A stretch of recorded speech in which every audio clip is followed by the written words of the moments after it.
ప్రభువును రక్షకుడైన యేసుక్రీస్తు నామంలో అందరికీ హృదయపూర్వకమైన వందనాలు. దేవుడు మిమ్మును ఆశీర్వదించును గాక. ఆమేన్. యెషయా గ్రంథం 43వ అధ్యాయం 4వ వచనం.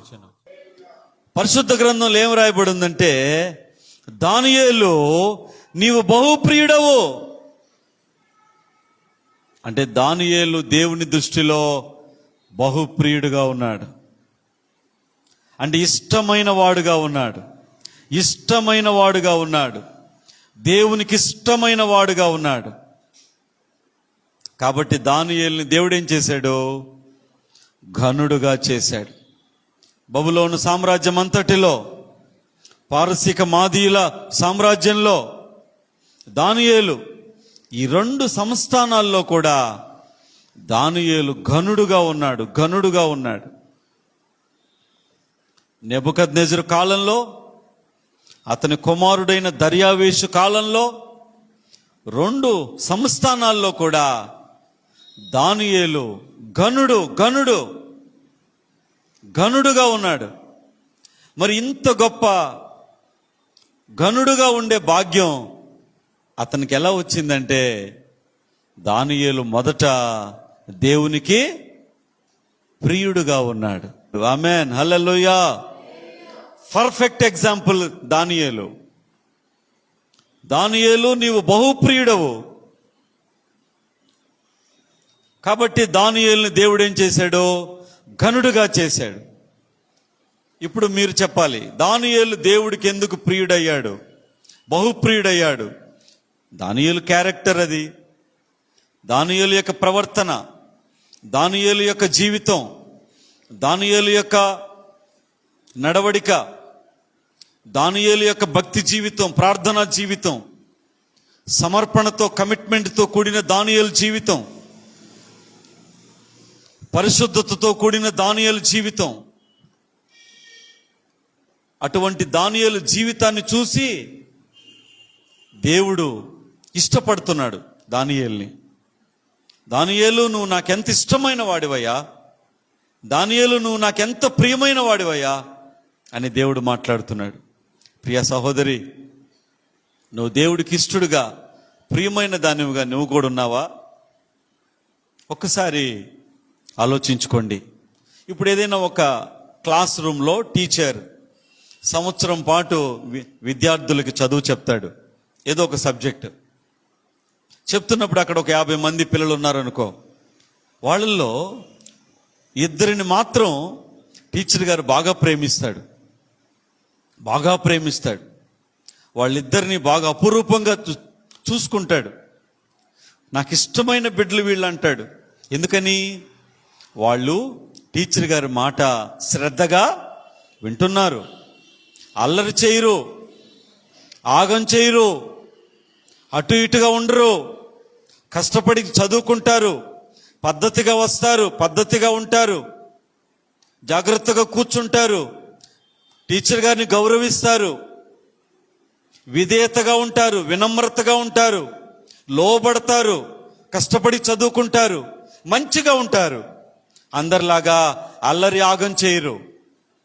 కాబట్టి ఆ టీచర్ గారు ఆ 2 పిల్లల్ని బాగా ఇష్టపడుతున్నాడు, చాలా ఇష్టపడుతున్నాడు.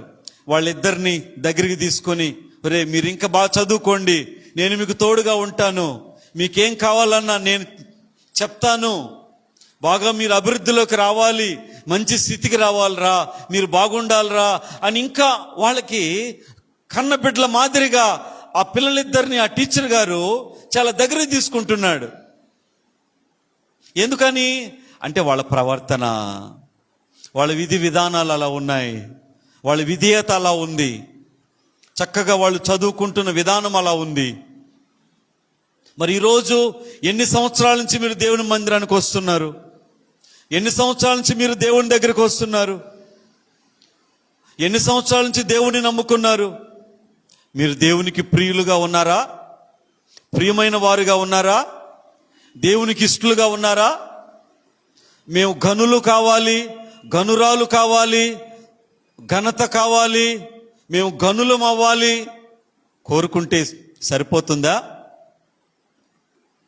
పరిశుద్ధ గ్రంథంలో నీవు నాకు ప్రియుడవైనందున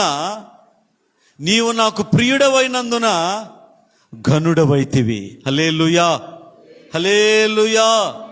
దానియేలు దేవునికి ప్రియుడయ్యాడు. దానియేలు యొక్క ప్రార్థన, దానియేలు యొక్క ప్రవర్తన, దానియేలు యొక్క జీవితం, దానియేలు యొక్క బుద్ధి, దానియేలు యొక్క గుణగణాలు, దానియేలు యొక్క మంచితనం, దానియేలు యొక్క విశ్వాసం, అవన్నీ చూసి దేవుడు ఎంత సంతోషపడుతున్నాడు, ఎంత ఆనందపడుతున్నాడు. అందుకే దేవుడే తనకు తానుగా చెప్పిస్తున్న మాట దేవదూత ద్వారా, దానియేలు భయపడొద్దు, నువ్వు బహుప్రియుడవు. ప్రియ దేవుని బిడ్డలారా, దానియేలు బహుప్రియుడయ్యాడు కాబట్టే ఘనుడయ్యాడు. ఈరోజు నీవు కూడా దేవునికి ప్రియుడవైతే, దేవునికి ప్రియమైన దానివైతే, దేవునికి ప్రియమైన వాడివైతే నిన్ను కూడా దేవుడు ఘనుడుగా చేస్తాడు. నేను ఎప్పుడు ఒకటి చెప్తాను, ఆదివారం 1 కేజీ మాంసం తెచ్చుకుని తిన్నంత మాత్రాన గొప్పవాళ్ళం కాదండి. ఏదో కొద్ది గొప్ప డబ్బులు తెచ్చుకొని మనం తింటూ ఉంటున్నంత మాత్రాన గొప్పవాళ్ళం కాదు. ఘనులు అంటే ఆ పదము చాలా గొప్పది. దేవుడు నిన్ను ఘనుడుగా చేయాలంటే అది సామాన్యమైన విషయం కాదు. అంతటి ఆధిక్యత, అంతటి దీవెన నీకు రావాలంటే మొదట నీవు దేవుడికి ఎలా ఉండాలి? ప్రియమైన దానివిగా ఉండాలి, ప్రియమైన వాడివిగా ఉండాలి. అప్పుడు దేవుడు నిన్ను ఘనుడుగా చేస్తాడు, ఘనురాలుగా దేవుడు చేస్తాడు. ఆమేన్, హల్లెలూయా, హల్లెలూయా. ఈ దానియేలు బహుప్రియుడుగా ఉన్నాడు, దేవునికి ప్రియుడుగా ఉన్నాడు. అందుకే దానియేలు ఘనుడుగా దేవుడు చేశాడు. వినండి, ఒక ఇంట్లో ఒక చిన్న 10 సంవత్సరాల పిల్ల పనిచేస్తూ ఉంది. పనికి కుదిరింది, పనిచేస్తూ ఉంది. అంట్లు తోముతుంది, గుడ్డలు ఉతుకుతుంది, అవన్నీ ఆరబెడుతుంది, మడత పెడుతుంది, ఇల్లు వాకిళ్ళన్నీ ఓడుస్తుంది. ఇంట్లో పనంతా చాలా శ్రద్ధగా చురుగ్గా చేస్తూ ఉంది ఆ పిల్ల. 10 సంవత్సరాలు కూడా లేవు. అట్టాటి బిడ్డ కష్టపడి పనిచేస్తూ ఉంది. అమ్మగారు అంటూ అమ్మగారి వెనకాల ఉండి పనిచేస్తూ ఉంది. ఒకసారి అయ్యగారు స్నానం చేస్తూ ఇదిగో వజ్రపు ఉంగరం మర్చిపోయాడు అమ్మగారు అని చెప్పి ఉంగరం తెచ్చిచ్చింది. అమ్మగారు అట్టే తేరి చూసింది. ఇంకోసారి ఇదిగో అయ్యగారు మెళ్ళో హారం అక్కడే పెట్టేశాడు, మంచం మీద పెట్టేశాడు, వెళ్ళిపోయాడు అమ్మగారు, ఇదిగోండి అని చెప్పి ఎత్తుకొచ్చి ఇచ్చింది. అమ్మగారికి ఏం అర్థం కాలేదు. అంటే ఈ పిల్ల దొంగది కాదు, దోచుకునేది కాదు, అల్లరచిల్లరది కాదు. ఈ పిల్ల చాలా మంచిది, ఈ పిల్ల బుద్ధి మంచిది, మనసు మంచిది, కష్టపడి పని చేస్తుంది, చురుకైంది. నాకు బాగలేదు ఈరోజు అని దొంగ వేషాలు వేసేది కాదు, చురుగ్గా కష్టపడి పనిచేసేది. ఇంట్లోకి వచ్చిన దగ్గర నుంచి కూడా చురుగ్గా పనిచేస్తుంది. చాలా చక్కగా ఉంది, వినమ్రంగా ఉంది, విధేయతగా ఉంది, పిలుపు బాగుంది, పద్ధతి బాగుంది, మర్యాద బాగుంది, గౌరవం బాగుంది. ఎటువంటి దొంగ బుద్ధి చాలా మంచిదయ్యా. నువ్వు మొన్న ఉంగరం మర్చిపోతే బాత్రూంలో ఎత్తుకొచ్చి ఇచ్చిందయ్యా. ఇదిగో నీ మెళ్ళలో హారం మంచమే పెట్టి వెళ్ళిపోతే అది కూడా ఎత్తుకొచ్చి ఇచ్చిందయ్యా. వచ్చిన కాడి నుంచి అసలు ఎంత మంచిగా ఉందయ్యా, ఎంత ప్రేమగా ఉందయ్యా, నోట్లో నాలుకెళ్ళే ఎంత మంచిగా ఉందయ్యా, ఎంత బాగుందయ్యా అని ఈ అమ్మగారు అయ్యగారికి ఆ పిల్ల గురించి చెప్తా ఉంది.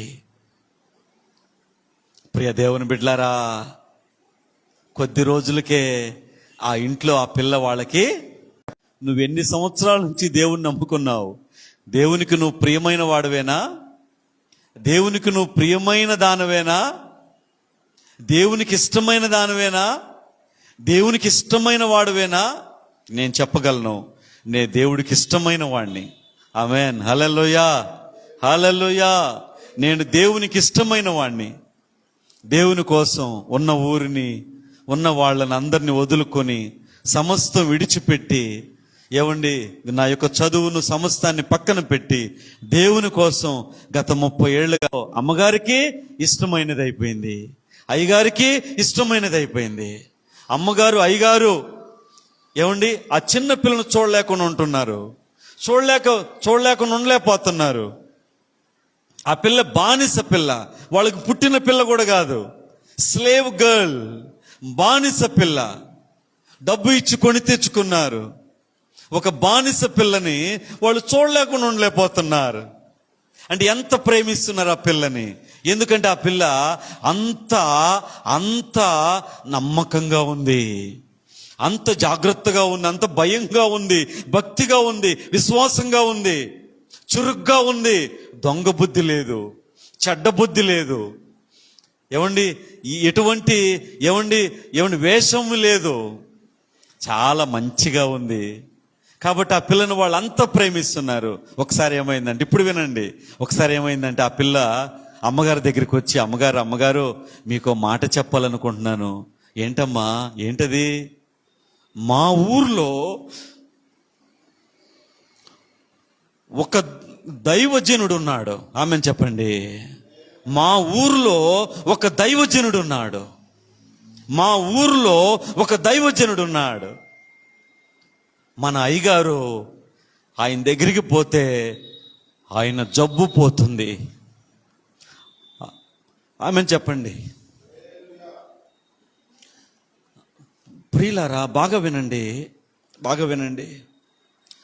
ఆ అమ్మాయికి నిండా 10 ఏళ్ళు కూడా లేవు. కొని తెచ్చుకున్నారు, బానిస పిల్ల. అలాంటి స్థితిలో ఉన్న పిల్ల ఆ అమ్మగారికి సలహా చెప్తుంది. మా ఊర్లో ఒక దైవజనుడు ఉన్నాడు. మన అయ్యగారు ఆయన దగ్గరికి వెళ్తే ఆయన జబ్బు పోతుంది. అవునా? నిజంగానా? అవునమ్మగారు, అవును. వెంటనే ఆ బానిస పిల్ల చెప్పిన మాట ఆ అమ్మగారు నమ్ముతుంది. అసలు నమ్మే పరిస్థితేనా? ఆ పిల్లకి ఎన్నేళ్ళు ఉన్నాయి? ఆమె వయసు ఎంత? ఆమెకి ఏ అనుభవం ఉంది? ఆ పిల్ల చెప్పిన మాట ఆ ఇంటి యజమానురాలు నమ్ముతుందంటే ఆమె ఎంత ప్రియమైనది, వాళ్ళ దృష్టిలో ఎంత ఘనమైనది, ఆమె ఎంత ప్రియమైనది ఆ ఇంట్లో, వాళ్ళ దృష్టిలో ఎంత ఘనమైనది. అప్పుడు వెంటనే అమ్మగారు అంటుంది, సరే నేను సాయంత్రం వచ్చిన తర్వాత అయ్యగారికి నువ్వు చెప్పిన మాట చెప్తానులే అనింది. సాయంకాలం అయ్యగారు వచ్చారు. అప్పుడు అమ్మగారు పోయి, అయ్యా, నువ్వు మన ఇంటికి పనికి తీసుకొచ్చావు కదా, ఆ పిల్ల ఒక మాట చెప్పిందయ్యా. ఏంటది? వాళ్ళ ఊర్లో ఒక దైవజనుడు ఉన్నాడు, ఆయన దగ్గరికి నువ్వు పోతే నీ జబ్బు పోతుందని ఆమె చెప్పింది. అవునా? ఆ పిల్ల చెప్పిందంటే నిజమే. ఆ పిల్ల చెప్పిందంటే నిజమే.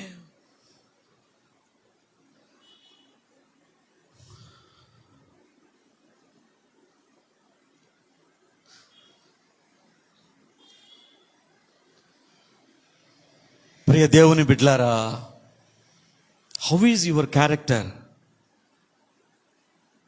ఆ చిన్న పిల్ల మాట తీసుకోవడానికి అతను సామాన్యమైన వ్యక్తి అనుకుంటున్నారా? అతను ఒక మినిస్టర్, ఆ దేశానికి ఒక మినిస్టర్, అతను మంత్రి. అసలే ఆ టైములో అతను గొప్ప విజయం సాధించున్నాడు. ఇస్రాయేలు దేశాన్ని ఓడించున్నాడు. గొప్ప విజయం వచ్చింది. విజయం వస్తే మనుషులకు ఏమొస్తుంది? గర్వం వస్తుంది కదా. మంచి గెలుపుతో ఉన్నాడు అతను, విజయంతో ఉన్నాడు అతను. అట్టాటి గెలుపులో, విజయంలో ఉన్న వ్యక్తి అతను ఆ పిల్ల చెప్పిన మాట, నిండా 10 ఏళ్ళు లేని పిల్ల చెప్పిన మాట తీసుకోవాల్సిన అవసరం ఉందంటారా? వినాల్సిన అవసరం ఉందంటారా? అంటే వాళ్ళకి అప్పుడు అతను అంటాడు, ఈ పిల్ల చెప్పిందంటే నిజమే, నిజమే. అంటే వాళ్ళకి ఎంత ప్రియమంగా ఉంది. నా దేవుని బిడ్డలారా, నా మీద మీరు బాధపడండి, నన్ను మీరు తిట్టుకోండి, ఏమన్నా అనుకోండి, కానీ మీరు దీవించబడాలంటే, గనులు అవ్వాలంటే దేవునికి ప్రియులుగా ఉండాలి, దేవునికి ప్రియులుగా ఉండాలి. అట్లా అట్లా అట్లా పైన ఉంటే, పైన వలేస్తే చేపలు పడవండి. వృధా ప్రయాస, వృధా ప్రయాస. కొంచెం లోతుకి వెళ్ళాలి, డెప్త్లోకి వెళ్ళాలండి. పైన రాస్తే మార్కులు రావండి, పైన రాస్తే ఉద్యోగాలు రావండి, పైన మనం ఏ చేసిన ఫలితాలు మనకి బలంగా రావండి. పైన భక్తి చేసి ఉపయోగం లేదండి. ప్రియ దేవుని బిడ్డలారా, వినండి. ఆ బానిస పిల్ల చెప్పిన మాట మినిస్టర్ వినాలా? వినాల్సిన అవసరం ఉందా? వినాల్సిన అవసరం లేదు కదా. కానీ విన్నాడు. అంటే ఆ యొక్క అయ్యగారి దృష్టిలో, అమ్మగారి దృష్టిలో ఈ పిల్ల ఎంత ప్రియమైనది, ఎంత ఇష్టమైనది, ఎంత ఇష్టమైనది. అంతే కదా, మనకిష్టమైన వాళ్ళు మనకేదని చెప్తే వింటాం కదా. ఆ చిన్న పిల్ల ఇష్టమైంది కాబట్టి ఆ పిల్ల మాటిని ఇక ఏమనాలి, ఆ పిల్ల మాటిని వెళ్ళిపోయాడు అక్కడికి. బంగారం వేసుకొని, వెండి వేసుకొని, కొత్త గుడ్లు తీసుకొని, ధాన్యము తీసుకొని, అన్నీ తీసుకొని, విలువైన కానుకలు తీసుకొని, డబ్బులు తీసుకొని దైవజనుడి దగ్గరికి వెళ్ళిపోయాడు. ఆ ఊరికి వెళ్ళిపోయాడు, అన్నీ తీసుకొని వెళ్ళిపోయాడు. ఎవరైనా మధ్యలో, ఏమండి మినిస్టర్ గారు మీరు ఎక్కడికి పోతున్నారు? నేను పలానా ఊళ్ళో దైవజనుడి దగ్గరికి పోతున్నా. అక్కడికి వెళ్ళమని మీకు ఎవరు చెప్పారు? మా ఇంట్లో పని చేసే పిల్ల చెప్పింది. ఏమయ్యా మనిషివే నువ్వు అంటాడా? అనడా? ఇంట్లో పని పిల్ల 10 సంవత్సరాల పిల్ల చెప్తే నీకు లేదా? బుద్ధి లేదు నీకు జ్ఞానం లేదా? ఆ పిల్ల చెప్తే నువ్వు వెళ్ళిపోతావు అక్కడికి. ఎవరైనా మాట అంటారా? అనరా? కానీ అతను ఆ చిన్న పిల్ల చెప్పిన మాటిని అంత దూరం వెళ్ళిపోయాడు, దైవజనుడి దగ్గరికి వెళ్ళిపోయాడు. అంటే వాళ్ళ దృష్టిలో ఆ చిన్న పిల్ల ఎంత ప్రియమైనది కాబట్టి గనురాలైంది. నువ్వు దేవుడికి ప్రియుడవైతే గనుడు అవుతావు, లేకుంటే హీనుడు అవుతావు. దేవుని దృష్టిలో నీవు గనుడవు కావాలంటే దేవునికి దృష్టిలో మొదట నువ్వు ప్రియుడుగా మారు, ప్రియుడుగా ఉండు. ఆయనకిష్టమైన దానివిగా ఉండు, ఆయనకిష్టమైన వాడివిగా ఉండు. నిన్ను చూసి దేవుడు ఇష్టపడాలి. నీ పనులు చూసి, నీ క్రియలు చూసి, నీ ప్రవర్తన చూసి, నీ నడవడిక చూసి, నీ మంచితనాన్ని చూసి, నీ విశ్వాసాన్ని చూసి, నీ పరిశుద్ధతను చూసి, నిన్ను చూసి దేవుడు ఇష్టపడాలి. ఏమ్మా ప్లీజ్ నా వైపు చూడండి. సాతాను యెహోవా దగ్గరికి వెళ్ళాడు ఒకసారి. యెహోవా దేవుడు సాతానుతో అంటున్నాడు, Satan, did you know my servant Job? దేవుడికి స్తోత్రం, హల్లెలూయా. నా సేవకుడైన యోబును నువ్వు చూసావా? నీకు తెలుసా? నా సేవకుడైన యోబు నీకు తెలుసా? అంటే యోబు గురించి దేవుడే ఎంత గొప్పగా చెప్తున్నాడు. అంటే యోబును దేవుడు ఇష్టపడుతున్నాడు. యోబును దేవుడు ఇష్టపడుతున్నాడు. అందుకే యోబు ఘనుడయ్యాడు. ఈరోజు నిన్ను చూసి దేవుడు ఇష్టపడాలి. నీ ప్రవర్తన చూసి ఇష్టపడాలి. నీ నడవడికడు చూసి ఇష్టపడాలి. వాళ్ళు క్రైస్తవులే, వీళ్ళు క్రైస్తవులే, వాళ్ళు చర్చికి పోతున్నారు, వీళ్ళు చర్చికి పోతున్నారు, నేను కూడా అట్లా వెళ్తాను వస్తాను. అందరిలో నువ్వు ఒక్కదానివి. అందరిలాగా నువ్వు ఉంటావా? ప్రత్యేకంగా ఉంటావా? అందరిలాగా నువ్వు బ్రతుకుతావా? ప్రత్యేకంగా ఉంటావా? దేవుని దృష్టిలో ఇష్టమైన దానివి ఉంటావా? జస్ట్ నార్మల్ పర్సన్గా ఉంటావా? ఆలోచించండి. మనం జీవితం ఒక్కటే, మళ్ళా జీవితం లేదు. పుట్టిన తర్వాత చనిపోతాం, చనిపోయిన తర్వాత మళ్ళా పుట్టేది లేదు, మళ్ళా జీవితం లేదు. చనిపోయిన వాళ్ళందరికీ దేవుడు మృతుల లోకము, బాగా వినండి, మృతుల లోకము ఒక లోకం ఉంది. ఇది నరలోకము, పరలోకము, పాతాళము, మృతుల లోకము. బైబిల్లో ఆ వర్డ్ ఉంది. ఆ మృతుల లోకములో మృతులందరూ పోయి అక్కడ ఉంటారు. అంతేగాని మళ్ళా పుట్టేది లేదండి.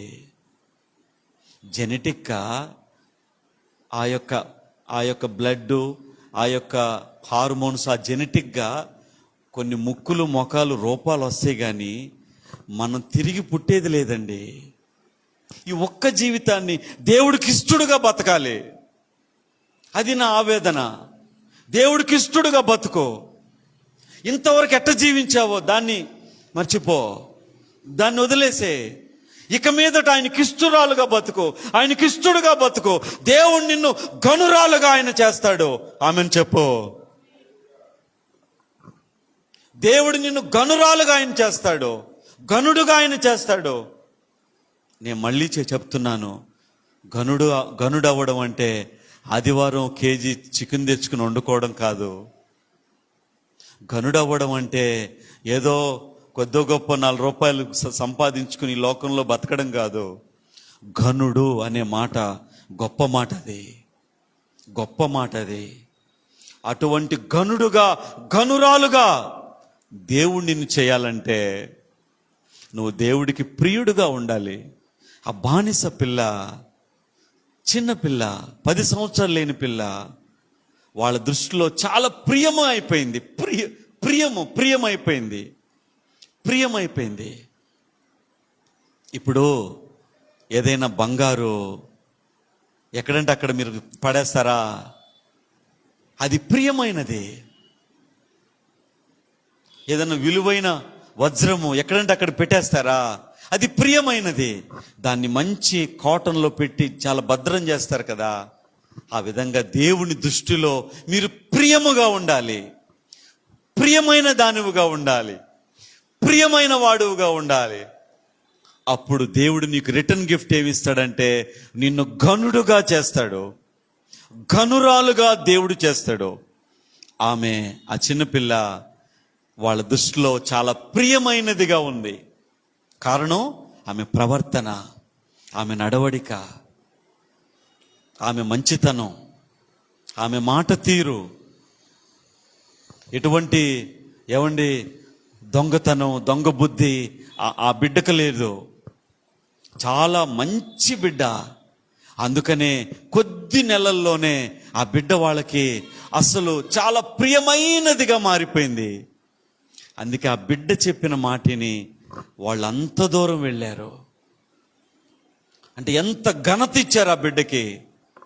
ప్రియులారా, మీరు కూడా దేవునికి ప్రియులుగా ఉంటే ఆయన మీకు విలువ ఇస్తాడు, మిమ్మల్ని గనులను చేస్తాడు, గనురాలుగా దేవుడు చేస్తాడు.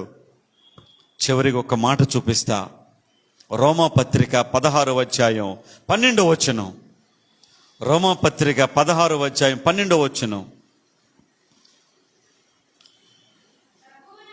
ప్రభువునందు ప్రయాసపడు త్రుపైనాకును త్రుపోసాకును వందనములు.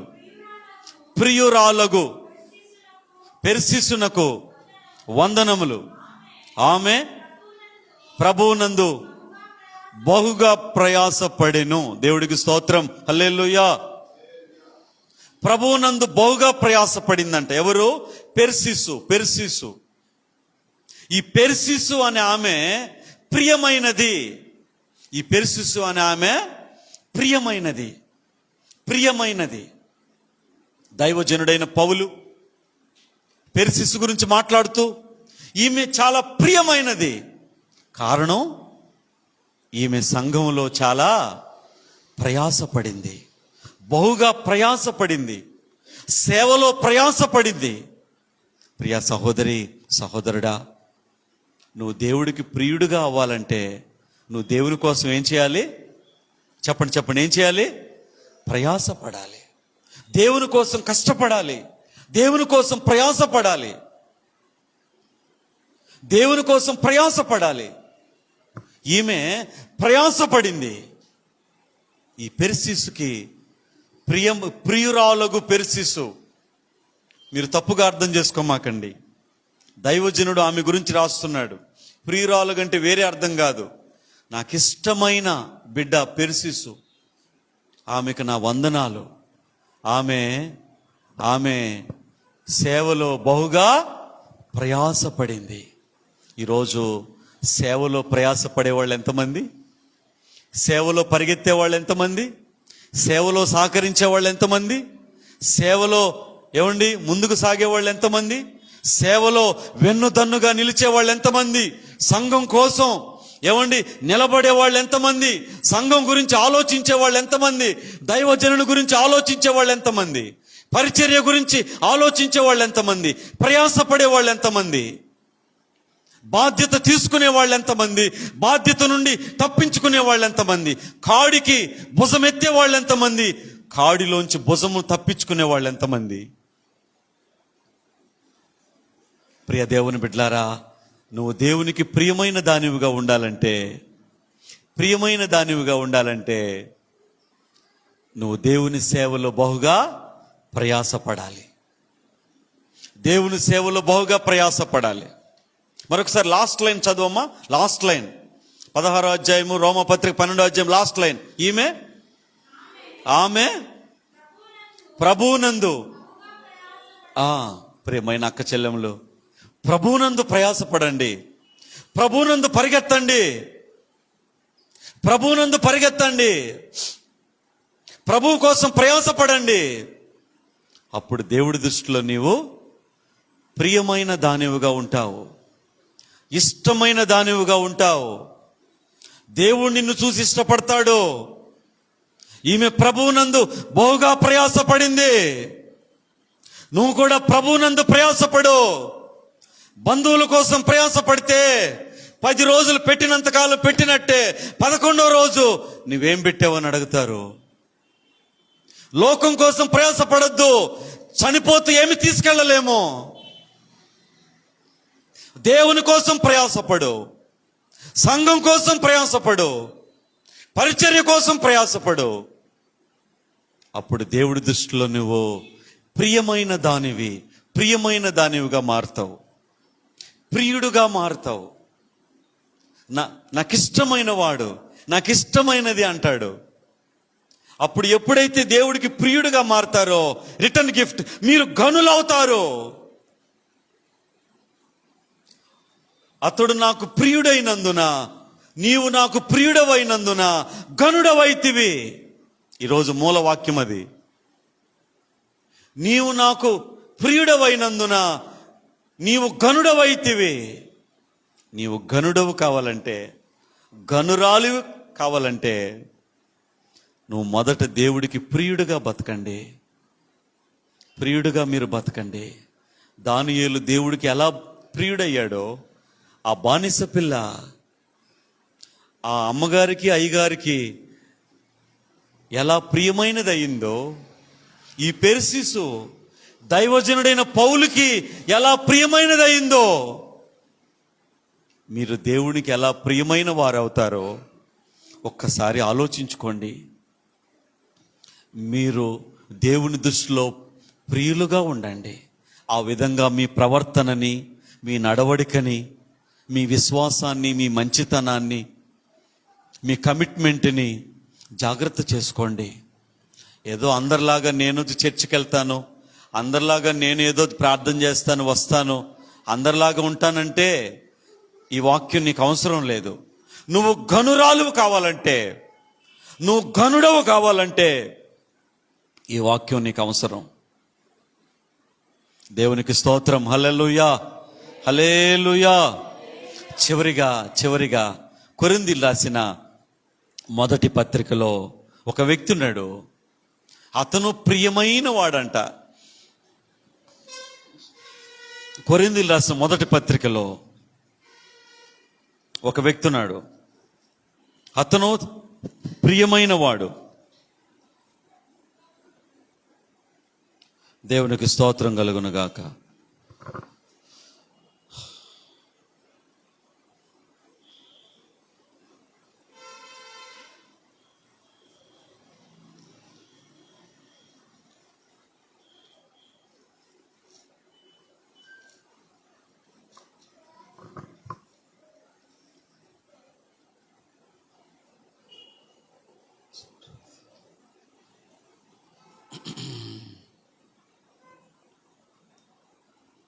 దేవునికి స్తోత్రం.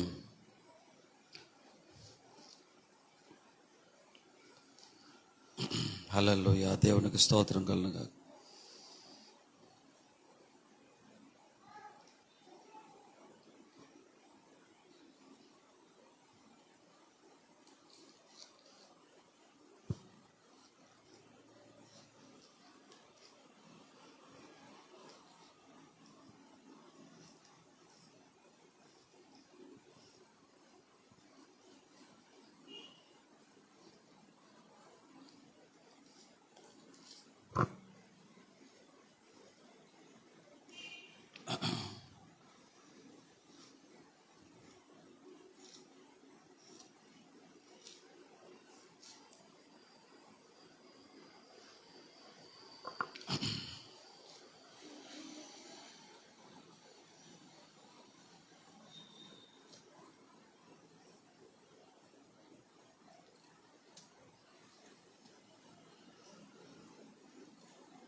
ఓకే,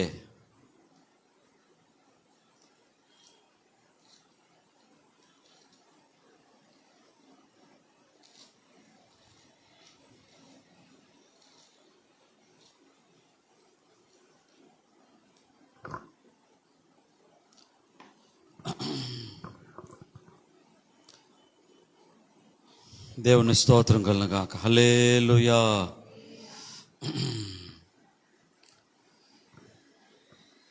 ఈ కొరింథీయులకు రాసిన పత్రికలో ఆ వ్యక్తి ఎవరంటే అపోస్తలుడైన పౌలు గారికి ప్రియమైన వ్యక్తి తిమోతి. దేవుని స్తోత్రం. హల్లెలూయా. తిమోతి పౌలు గారికి ప్రియమైన కుమారుడుగా ఉన్నాడు, ఇష్టమైన కుమారుడుగా ఉన్నాడు. ఇష్టమైన కుమారుడు అని పౌలు గారు తిమోతి గురించి మాట్లాడుతూ ఉన్నాడు. కారణం, తిమోతి సంఘం పట్ల భారం కలిగి ఉన్నాడు, బాధ్యత కలిగి ఉన్నాడు. అందరూ వాళ్ళ సొంత కార్యములనే చూసుకుంటారు, కానీ ఈ తిమోతి దేవుని కార్యములను చూస్తాడు. హల్లెలూయా. అందరూ సొంత కార్యములనే చూస్తారు, కానీ ఈ తిమోతి దేవుని కార్యములను చూస్తాడు. కాబట్టి అటువంటి తిమోతి గురించి పౌలు గారు ఏం మాట్లాడుతున్నాడంటే, ఇతను నా ప్రియమైన వాడు, నాకిష్టమైన కుమారుడు అని పౌలు గారు అతని గురించి మాట్లాడుతున్నాడు. దేవుని స్తోత్రం. హల్లెలూయా. అది మొదటి కొరింథీ 4:17. మొదటి కొరింథీ 4:17. ఇందు నిమిత్తము ప్రభువునందు నాకు ప్రియుడును నమ్మకమైన నా కుమారుడు నాకు తిమోతి మీ యొద్దకు పంపి ఉన్నాను. హల్లెలూయా. థ్యాంక్ యూ అన్న, మంచిగా మీరు సహకరించారు. 1 కొరింథీ 4:17. 1 కొరింథీ 4:17. ఇందు నిమిత్తము ప్రభువు నందు నాకు ప్రియుడును నమ్మకమైన నా కుమారుడగు తిమోతిని మీ వద్దకు పంపి ఉన్నాను. అంటే ప్రియుడగు అంటే ప్రియమైన కుమారుడు. పౌలు గారి సేవా జీవితంలో ఎంతో మంది ఆత్మీయ కుమారులు ఉన్నారు. అయితే ప్రియమైన కుమారుడు తిమోతి. ఇతని యొక్క గొప్పతనాన్ని ఫిలిప్పీలు రాసిన పత్రికలో చూద్దాం. ఫిలిప్పీలు రాసిన పత్రిక 2వ అధ్యాయం. ఫిలిప్పీలు రాసిన పత్రిక 2వ అధ్యాయం 20వ వచనం నుంచి. ఫిలిప్పీలు రాసిన పత్రిక 2వ అధ్యాయం 20వ వచనం నుంచి. అమ్మా, మీ క్షేమ విషయమై నిజముగా చింతించువాడు అతని వంటి వాడెవడును నా యొద్ద లేడు. అందరూ లిజన్ కేర్ఫుల్లీ. అందరూ తమ సొంత కార్యములనే చూచుకొంచున్నారు, కానీ యేసుక్రీస్తు కార్యములను చూడరు. అతని యోగ్యత మీరెరుగుదురు. తండ్రికి కుమారుడు ఎలాగూ సేవ చేయునో అలాగే అతడు నాతో కూడా సువార్త వ్యాపకము నిమిత్తము సేవ చేసెను. హల్లెలూయా. తిమోతి గురించి చెప్తున్న మాటలు ఇవి. అందరూ వాళ్ళ సొంత కార్యముల్ని చూసుకుంటారు, కానీ ఈ తిమోతి దేవుని కార్యములను చూస్తున్నాడు. నిజముగా మీ గురించి అంటే సంఘము గురించి చింతించుచున్నాడు ఈ తిమోతి. ప్రియమైనక్క, సంఘము ఎవరిది? దేవుడు మనకిచ్చింది. దీని విషయమై చింత నీకు లేదా? దీని విషయమై బాధ నీకు లేదా? దీని విషయమై దుఃఖము నీకు లేదా? అయ్యో, నా సంఘం దీవించబడాలి, నా సంఘం ఆశీర్వదించబడాలి, నా దైవజనుడు సంతోషంగా దేవుడు పని చేయాలి, నా దైవజనుడు ఆనందంగా ప్రభు పని చేయాలి, దుఃఖముతో ఆయన పని చేయకూడదు, ఇబ్బందితో ఆయన పని చేయకూడదు, తినక ఆయన పని చేయకూడదు, సంతోషంగా ఆయన పని చేయాలి. మాకు మంచి వాక్యాన్ని, మంచి ఆత్మీయ ఆహారాన్ని ఇచ్చి మాకు పోషిస్తున్నటువంటి, మా ఆత్మలను సేద తీరుస్తున్న మా దైవజనుడు, మా సంఘం దీవించబడాలని నిజంగా ఆ రోజుల్లో తిమోతి ఆ విధంగా చింతించాడు. సంఘం విషయమై బాధపడుతున్నాడు, సంఘం విషయమై చాలా చింతపడుతున్నాడు. అతని వంటి వాడెవడు లేడు. అందరూ సొంత కార్యములనే చూసుకుంటారు, దేవుని కార్యములను చూడరు. కానీ ఇతను దేవుని కార్యములను చూస్తున్నాడు. హల్లెలూయా, హల్లెలూయా. ఇందక్కడ అన్న చూపించినట్టుగా, నేను అది ఆల్రెడీ చదివాను, మీకు చూపించలేకపోయినాను. అన్న చూపించాడు కదా. 1 కొరింథీ 4:17. ఇందు నిమిత్తము ప్రభువునందు నాకు ప్రియుడును నమ్మకమైన నా కుమారుడును తిమోతిని మీ వద్దకు పంపుచున్నాను. నాకు ప్రియుడును, నా ప్రియుడును అంటే ప్రియమైన వాడు, ఇష్టమైన వాడు. ఈరోజు మన టాపిక్ ఏంది? నీవు నాకు ప్రియుడవైనందున ఘనుడవైతివి. తిమోతి పౌలు గారి దృష్టిలో ప్రియమైన వాడు. పెర్సిసు పౌలు గారి దృష్టిలో ప్రియమైనది. ఆ చిన్నపిల్ల అమ్మగారు అయ్యగారి దృష్టిలో ప్రియమైనది. దానియేలు దేవుని దృష్టిలో ప్రియమైన వాడు. మరి నీవు నేను దేవుని దృష్టిలో ప్రియమైన వారమేనా? ఒకసారి ఆలోచించండి. ఇప్పుడైనా దేవునికి ఇష్టంగా బతకండి, ఇష్టంగా బతకండి అమ్మా.